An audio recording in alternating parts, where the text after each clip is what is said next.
9 de la mañana con 19 minutos. Déjenme tomar contacto con Mario Patrón, como les decía, director del Centro de Derechos Humanos Miguel Agustín Pro Juárez, que ha estado cerca de las familias de los jóvenes estudiantes de Ayotzinapa. Y bueno, pues con motivo de esta información que ha surgido y que se ha confirmado de la identificación de uno de ellos, Mario Patrón, buenos días y bienvenido. ¿Qué tienen que decir esta mañana? Buenos días y bienvenido. Gracias, Carmen. Saludos a ti y a tu auditorio, desde luego que a Denise, a Lorenzo y a Sergio. Mira, son contundentes los resultados científicos que dan la identidad de uno de los muchachos, el caso de Alexander. Sin embargo, es igual de contundente que aún tenemos 42 estudiantes desaparecidos. Si bien este hecho científico que notifica la laboratorio de la Universidad de Innsbruck de alguna manera fortalece la teoría del caso de la Procuraduría, tenemos que decir que es una teoría del caso que aún presenta huecos y falencias. Estamos hablando de 3 detenidos de un total de 15 autores materiales, que junto con autores intelectuales estaríamos hablando de más de 20 detenciones, Carmen, que aún siguen pendientes. Estas 3 detenciones que llevan a la Procuraduría al basurero de Cocula no son contundentes los jóvenes detenidos en sus declaraciones sobre que los 43 estudiantes desaparecidos hayan estado en el basurero. Por lo tanto, es una laguna importante que entenderás que en términos de certeza y de verdad para los padres de familia debe de ser colmada. En términos de investigación también estamos a la mitad del camino como mínimo, Carmen. Tenemos que hablar que la investigación sobre macrodelincuencia y la vinculación del crimen organizado con autoridades políticas aún está en ciernes. Tenemos a un exalcalde detenido que hoy en día solo está procesado por el homicidio de Arturo Hernández Cardona, aún no vinculado por el tema de los 43 estudiantes desaparecidos.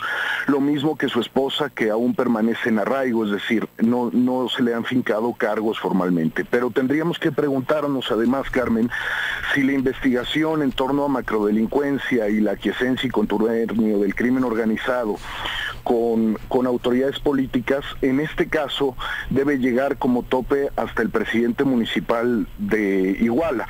Desde nuestra perspectiva, los narcomunicipios solamente pueden existir con flujos de aquiescencia y contubernio que van más allá de la esfera municipal.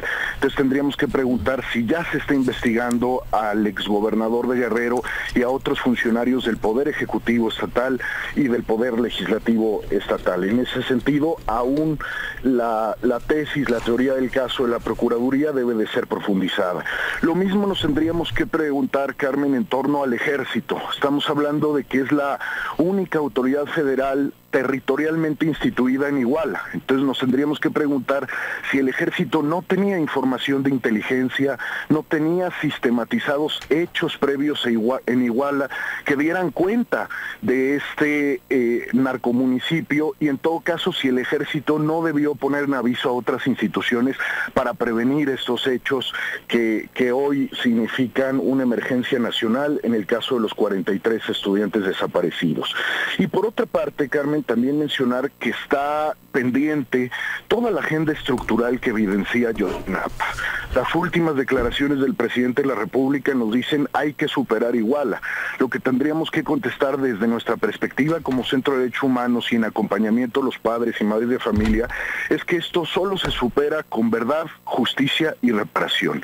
Y todavía no estamos en el contexto de verdad, justicia y reparación. Más aún, tendríamos que mencionar datos, Carmen, como que el Registro Nacional de Personas Desaparecidas, o sea, el registro oficial de personas desaparecidas, al último día de octubre reportó 23.605 personas desaparecidas, destacando que en el año 2014, o sea, es decir, ya en esta actual administración hubo más de 5.000 personas desaparecidas, o sea, que es el número mayor desde el 2007, Carmen. Es decir, tenemos un problema generalizado en el tema de la desaparición de personas y sin duda ha quedado muy corto, ha sido insuficiente el decálogo presentado por el presidente el 27 de noviembre, porque no plantea una agenda profunda de derechos humanos, más aún traslada la responsabilidad de reformas normativas al Congreso, y la pregunta sería, mientras El Congreso reforma la Constitución y emite leyes generales sobre graves violaciones a derechos humanos como desaparición, tortura,